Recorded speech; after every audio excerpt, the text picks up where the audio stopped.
Chapter है वो है the algebra of A tensor. इसमें आज के इस सेशन में पढ़ेंगे एक थ्योरम्स को, जो कि है एक contravariant tensor of rank 2 can be uniquely express and symmetric and skew symmetric tensor. अब ये आपका कंट्रावेरिएंट क्या होता है? ऐसा आपका जो टेंसर जिसको हम ऊपर लिखते हैं इंडेक्स के फॉर्म में, जैसे आपका ए और आई हो, आई कहाँ लिखा हो वो आपका ऊपर हो तो उसको हम कहेंगे कंट्रावेरिएंट। अगर वही आई आपका नीचे सफिक्स में होगा तो उसको हम कहेंगे कोवेरिएंट। तो हम कंट्रावेरिएंट के लिए आपको इसको प्रूफ करवा रहे हैं और इसी टाइप से आप कोवेरिएंट वाला करिएगा। तो थ्योरम्स क्या है कि बार फिर से पढ़िए कि एक कंट्रावेरिएंट टेंसर ऑफ रैंक 2, आपको एक कंट्रावेरिएंट टेंसर लेना है जिसका रैंक 2 हो, उसको आपको can be uniquely express and symmetric and skew symmetric tensor. अभी आपका सिमेट्रिक और स्क्यू सिमेट्रिक टेंसर क्या होता है? स्क्यू सिमेट्रिक टेंसर को हम एंटी सिमेट्रिक भी कहते हैं। देखिए आपका जो सिमेट्रिक टेंसर होता है, जैसे आपके पास ए आई जे है, अगर आप उसको ए जे आई के फॉर्म में लिख दो, दोनों आपस में कैसे हो जाए? इक्वल हो जाए। जैसे सबसे पहले आप सिमेट्रिक को इसको सिमेट्रिक समझ लीजिए, फिर हम आपको इसको प्रूफ करवाते हैं। जैसे आपका यहाँ पे क्या है? एस जे आई है, अगर आप जे को आई से रिप्लेस कर दीजिए और आई को जे से, तो आपका हो जाएगा एस आई जे। अगर ये दोनों आपस में इक्वल है तो इसको हम कहते हैं सिमेट्रिक टेंसर। अब यहाँ पे देख लीजिए एंटी सिमेट्रिक टेंसर या फिर स्क्यू सिमेट्रिक टेंसर क्या होता है? जैसे आपके पास डी जे आई था, तो आई को हम जे के रिस्पेक्ट में क्या कर देंगे? रिप्लेस कर देंगे। जहां जे है वहां आई कर देंगे, जहां आई है वहां पे जे कर देंगे। यहाँ पे देखिए ये जो माइनस वाला आया है, माइनस डी आई जे, तो इसी को कहते हैं हम एंटी सिमेट्रिक। सिमेट्रिक में आपका जो एस जे आई है वो एस आई जे के बराबर होगा, जबकि आपका जो स्क्यू सिमेट्रिक होता है, जैसे मान लो अगर वही वाला ले लिया जाए तो एस जे आई जो है वो माइनस एस आई जे के बराबर होगा। इसी को कहते हैं symmetric and skew symmetric tensor. अब आइए यहाँ स्टार्ट से देखते हैं, स्टार्टिंग से। तो यहाँ पे देखिए आपका जो पहला है वो क्या है? ए आई जे है। ए आई जे मैंने क्यों लिया? क्योंकि आपको रैंक 2 के लिए इसको प्रूफ करना है। तो इसको आपको इस फॉर्म में यहाँ पे शो करना है कि 1/2 ए आई जे प्लस ए जे आई प्लस 1/2 ए आई जे माइनस ए जे आई। इसको आपको प्रूफ करना है पहले वाले को सिमेट्रिक और दूसरे वाले को आपको प्रूफ करना है स्क्यू सिमेट्रिक। तभी तो आप इसको लिखोगे कि एक contravariant tensor of rank 2 can be uniquely express, तभी तो आपका ये एक्सप्रेस होगा symmetric and skew symmetric tensor के फॉर्म में। अब आइए सबसे पहले हम इसका सिमेट्रिक वाला प्रूफ करते हैं। उसके पहले हम क्या कर देंगे, यहाँ पे जो आपका जो 1/2 ए आई जे प्लस ए जे आई है, इसको हम एस आई जे से रिप्रेजेंट करेंगे, और आपका जो 1/2 ए आई जे माइनस ए जे आई है, इसको हम डी आई जे से रिप्रेजेंट करेंगे। अब आपको यहाँ पे इसका प्रूफ करना है कि आपका जो एस आई जे है वो आपका सिमेट्रिक टेंसर है, और आपका जो डी आई जे है इसको आपको प्रूफ करने की आपका स्क्यू सिमेट्रिक टेंसर है। अब आइए इसको हम प्रूफ करते हैं। आपके पास एस आई जे क्या है? 1/2 ए आई जे प्लस ए जे आई है। जब आप आई को जे से रिप्लेस करेंगे तो अब देखिए आपके पास क्या आ जाएगा? एस जे आई हो जाएगा, क्योंकि आप आई को जे से रिप्लेस कर रहे हो तो आई के प्लेस पे जे आ जाएगा और जे के प्लेस पे आई आ जाएगा। तो आपका हो जाएगा S J I equal to आपका क्या होगा? 1/2 ऐसे ही रहेगा, ब्रैकेट लगाएंगे। ए आई जे था पहले, अब आप आई को जे से कन्वर्ट कर रहे हो तो ए जे आई हो जाएगा, प्लस ये आपका ए जे आई था तो ये ए आई जे हो जाएगा, क्योंकि आप सिमेट्रिक पढ़ रहे हो ना। सिमेट्रिक में क्या होता है कि अगर ए आई जे है तो ए जे आई के बराबर होगा, अगर ए जे आई है तो ए आई जे के बराबर होगा। अब आइए इसको हम आगे सॉल्व करते हैं। अब यहाँ पे देखिए आपका जो एस जे आई है इज इक्वल टू 1/2। अब मैंने इस वाले टर्म को, ये वाला जो टर्म है इसको मैंने यहाँ पे लिखा है ए आई जे, और ये वाला जो आपका टर्म था इसको मैंने यहाँ पे लिखा है ए जे आई। अब देखिए इसी को तो आप एस आई जे यहाँ पे लेट किए थे स्टार्टिंग में कि आपका एस आई जे क्या है? 1/2 ए आई जे प्लस ए जे आई है, तो हम इसके प्लेस पे एस आई जे लिख सकते हैं ना। और आप लेकर किसको चले थे? एस जे आई को। तो आपका जो एस आई जे है वो आपका एस जे आई के इक्वल हो गया। इसी को कहते हैं आपका सिमेट्रिक टेंसर। तो यहाँ पे आपका जो एस आई जे है इज अ सिमेट्रिक टेंसर है। आपने पहला प्रूफ कर दिया कि आपका जो एस आई जे मैंने लेट किया था वो आपका कैसा है, सिमेट्रिक है, क्योंकि आपका जो एस आई जे है वो आपका एस जे आई के बराबर आ गया है। अब हम आइए इसको सिमेट्रिक वाला प्रूफ कर लेते हैं।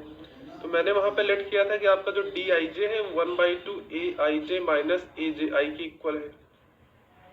यहाँ आप इसको रिप्लेस करेंगे आई टू जे, तो आपका क्या हो जाएगा, आई के प्लेस पे जे हो जाएगा, जे के प्लेस पे आई हो जाएगा, तो आपका हो जाएगा D J I is equal to 1/2 होगा। अभी आपका क्या था, ए आई जे था, आपने आई को जे से रिप्लेस किया तो आपका हो जाएगा ए जे आई। अब ये माइनस लगा है, माइनस लगाएंगे, ए जे आई है, इसके प्लेस पे हो जाएगा ए आई जे हो जाएगा। अब यहाँ पे देखिए, यहाँ से हम माइनस को कॉमन कर रहे हैं तो 1/2 आ जाएगा। हम अब पहले इस वाले टर्म को लिखेंगे तो आपका ए आई जे है। अब यहाँ पे चूंकि हम माइनस को कॉमन ले रहे हैं तो यहाँ पॉजिटिव है तो निगेटिव आएगा, तो माइनस ए जे आई हो जाएगा। अब इसी के तो आप डी आई जे लेट किए थे, ये आपका जो ये 1/2 ए आई जे माइनस ए जे आई है, ये आपका डी आई जे के बराबर है। और आपका यहाँ पे क्या है, ये आपका है डी जे आई है, और ये आपका क्या है, डी जे आई। तो अब यहाँ पे देखिए, आप देख पा रहे हो कि आपका जो डी जे आई है वो निगेटिव डी आई जे के बराबर है। अगर निगेटिव लग गया तो आपका क्या है, स्क्यू सिमेट्रिक है। तो हमने यहाँ पे प्रूफ कर दिया कि आपका जो एस आई जे है वो आपका सिमेट्रिक टेंसर है, और आपका जो डी आई जे है वो आपका कैसा है, स्क्यू सिमेट्रिक टेंसर है। तो यहाँ से आपका प्रूव हो गया। लास्ट में आप लिख दीजिएगा, एक कंट्रावेरिएंट टेंसर ऑफ रैंक 2 उसको हम यूनिकली एक्सप्रेस कर सकते हैं किस फॉर्म में, symmetric and skew symmetric tensor के फॉर्म में। तो आई होप आपको समझ में आ गया होगा। अब आइए यहाँ पे एक क्वेश्चन को सॉल्व करते हैं। क्वेश्चन आपसे क्या कह रहा है, आपको यहाँ पर शो दैट करना है। यहाँ पे देखिए आप, शो दैट सिमेट्रिक टेंसर ए आई जे और ए आई जे has n+1/2 distinct number of independent components in Vn। आपको यहाँ पे यही शो दैट करना है। इसके लिए हम सबसे पहले देखेंगे द कंपोनेंट्स ऑफ ए आई जे और ए आई जे इन मैट्रिक्स फॉर्म फॉर Vn। अगर हम बात करें, ये आपका सुपरस्क्रिप्ट कहलाएगा, इसमें जो आई जे है, और यहाँ पे जो आई जे है ये आपका सबस्क्रिप्ट कहलाएगा। तो हम इसके लिए अलग से मैट्रिक्स फॉर्म लिखेंगे कंट्रावेरिएंट के लिए, और ये आपका कोवेरिएंट है तो इसके लिए हम अलग से मैट्रिक्स फॉर्म लिखेंगे। क्योंकि हम सुपरस्क्रिप्ट की बात कर रहे हैं तो आपका A11 ऊपर लिखा जाएगा, A12 हो जाएगा, A13 कहाँ से कहाँ तक, A11 से लेकर के A1n तक। अब हम सेकंड रो में आते हैं, A21 हो जाएगा, A22, A23 से लेकर के A2n तक। ऐसे ही हम आएंगे लास्ट में तो आपका हो जाएगा AN1, AN2, AN3, ANn। तो ये आपका n क्रॉस n का क्या बन गया, मैट्रिक्स बन गया। किसके लिए, सुपरस्क्रिप्ट के लिए। अब हम इसी को सबस्क्रिप्ट के फॉर्म में लिखेंगे। आपका जो A11 ऊपर था इसको हम सफिक्स में यहाँ पे नीचे लिखेंगे। तो आपका हो जाएगा A11, A12, A13 से लेकर के A1n तक। फिर आपका ये A21, A22, A23 से लेकर के A2n तक। ऐसे ही आप आएंगे तो लास्ट में हो जाएगा AN1, AN2, AN3 से लेकर के ANn तक। ये भी आपका n क्रॉस n का मैट्रिक्स है। अब इसमें आपको प्रूफ करना है कि आपको शो दैट करना है कि सिमेट्रिक टेंसर AIJ और AJI दोनों कैसे हैं, सिमेट्रिक टेंसर है। सिमेट्रिक टेंसर दैट मीन्स अगर आपका AIJ है तो उसको आप लिख सकते हो AJI में। अगर आपका ये AIJ इस फॉर्म में है तो इसको आप कन्वर्ट करके लिख सकते हो, AJ पहले आ जाएगा, I बाद में आ जाएगा, AJI हो जाएगा। अब आइए हम यहाँ पे प्रूफ करते हैं। तो सिंस AIJ और AIJ इज सिमेट्रिक, ये आपसे क्वेश्चन में ही कह दिया है, सिमेट्रिक टेंसर है तो आपको ये वाला फार्मूला यहाँ पे प्रूफ करके ले आना है। तो यहाँ पे देखिए आपका ए आई जे जो है वो आपका ए जे आई के इक्वल होगा, क्योंकि आपका सिमेट्रिक टेंसर है। तो अगर हम आई के प्लेस पे 2 रखें और जे के प्लेस पे 1 रखें तो A21 किसके बराबर है? A12 के बराबर है। इसको मैंने किस लिए किया, यहाँ पे आप देख लीजिए कि आपका जो ये वाला टर्म है A21, ये आपका किसके इक्वल है? A12 के बराबर है। अगर यही नीचे A31 आता तो वो किसके बराबर होता? A13 के बराबर होता। ठीक है, उसके नीचे जो टर्म आता उसके अगले वाले टर्म के इक्वल होता। यहाँ पे मेरे कहने का मतलब ये है कि आपका जो डायगोनल का एलिमेंट है A11, A22, A33, ऐसे आपका कहाँ से जाएगा? AN तक जाएगा। जो डायगोनल के नीचे वाला एलिमेंट है ये डायगोनल के ऊपर वाले एलिमेंट के बराबर होगा।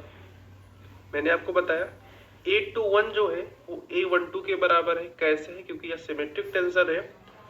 तो आपका यहाँ पे देख लीजिए कि आपका जो A21 है वो A12 के बराबर हो जाएगा। इसको मैंने सबस्क्रिप्ट के फॉर्म में लिखा है, अब इसी को आप सुपर स्क्रिप्ट के फॉर्म में भी कन्वर्ट कर सकते हो, जैसे कि यहाँ पे लिखा हुआ है कि A21 जो है A12 के बराबर होगा। ऐसे ही आपका जो नीचे A31 आएगा वो A13 के बराबर होगा। तो मैं इसलिए इसको बता रहा हूँ क्योंकि अभी आप जब टोटल नंबर ऑफ निकालेंगे तो आपको इसको माइनस करना पड़ेगा, क्योंकि आपका डायगोनल का एलिमेंट तो आपके कितने हैं? n है, क्योंकि आप 1 से लेकर के n तक ले रहे हो ना। तो डायगोनल के एलिमेंट कितने हो गए? n हो गए।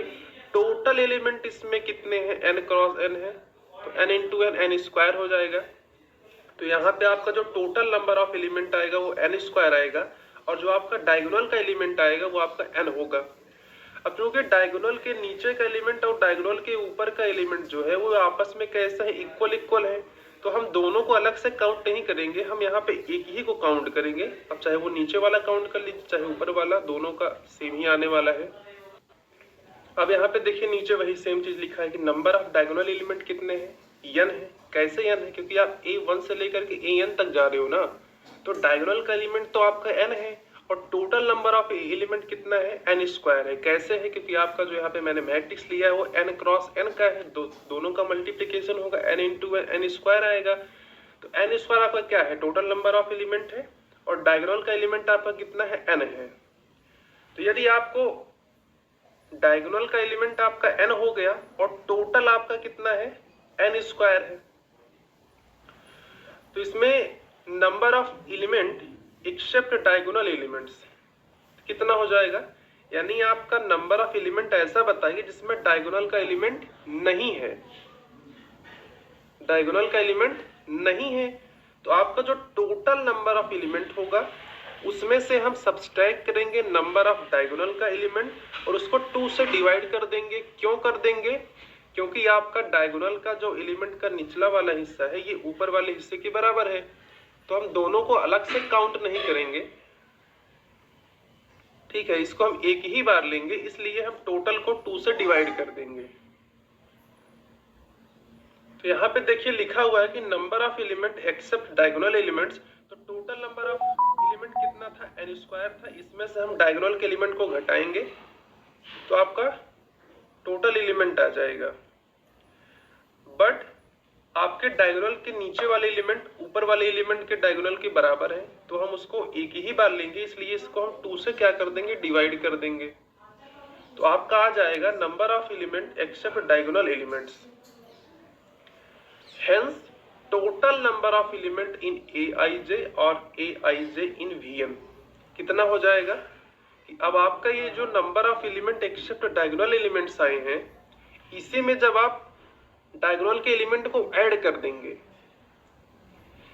ये आपके जो एलिमेंट है ये डायगोनल को छोड़ करके हैं।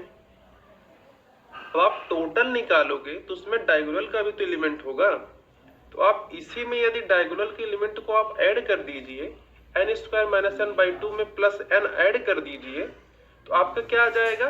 Total number of element in Aij और Aij इन Vm। तो आपका इसको सॉल्व करेंगे तो आपका आ जाएगा 1/2 n प्लस 1। यही तो आपको यहाँ पे प्रूफ करना था। एक बार इसको फिर से समझ लीजिए। ये आपको कह रहा था कि शो दैट सिमेट्रिक टेंसर। अब सिमेट्रिक टेंसर है तो आपका यहाँ पे जो ए आई जे है वो आपका इक्वल होगा ए जे आई के। आपका जो ए आई जे है वो आपका ए जे आई के इक्वल होगा। अगर हम यहीं पे बात करें कि आपका जो A21 है वो किसके इक्वल होगा, A12 के बराबर होगा। दोनों को हम चेंज कर देंगे। तो यहाँ पे देखिए स्टूडेंट, आपका सिमेट्रिक कह रहा था तो A21 किसके बराबर है, A12 के बराबर है। अगर यहीं पे नीचे हम उसको लिखे नहीं है, A31 होता तो A13 के बराबर होता। अब AN1 है तो A1N के बराबर होगा। तो जो डायगोनल के नीचे वाले एलिमेंट है वो डायगोनल के ऊपर वाले एलिमेंट के बराबर है। तो हम दोनों को अलग से काउंट नहीं करेंगे, दोनों को हम एक ही बार लेंगे। तो अगर टोटल में से हम 2 से डिवाइड कर देंगे तो इसका आधा भाग आएगा, तो वही आपका टोटल हो जाएगा। ठीक है, अगर यही दोनों डिफरेंट डिफरेंट आते तो हम उसको 2 से डिवाइड नहीं करते। तो वही सेम चीज यहाँ पे लिखा हुआ है कि नंबर ऑफ जो डायगोनल एलिमेंट है वो आपका n है। टोटल नंबर ऑफ एलिमेंट कितने हैं, जो कि मैट्रिक्स आपका n क्रॉस n का है तो n स्क्वायर हो जाएगा, n इंटू n। अब number of element except diagonal elements, अर्थात यहाँ पे आपको बताना है कि ऐसा नंबर ऑफ एलिमेंट बताइए जिसमें डायगोनल का एलिमेंट ना हो। तो टोटल नंबर ऑफ एलिमेंट आपका n स्क्वायर है, वहां से आप डायगोनल का सब्सट्रैक्ट कर दीजिए और उसको 2 से डिवाइड कर दीजिए, तो आपका ये नीचे वाला टर्म जो है डायगोनल के आ जाएगा। अब चूंकि डायगोनल का नीचे का एलिमेंट जो है वो ऊपर के बराबर है तो हम एक ही बार लेंगे, इसको 2 बार नहीं लेंगे। तो hence total number of elements in Aij और Aij इन Vn ये हो जाएगा number of element except diagonal elements n square minus n by 2।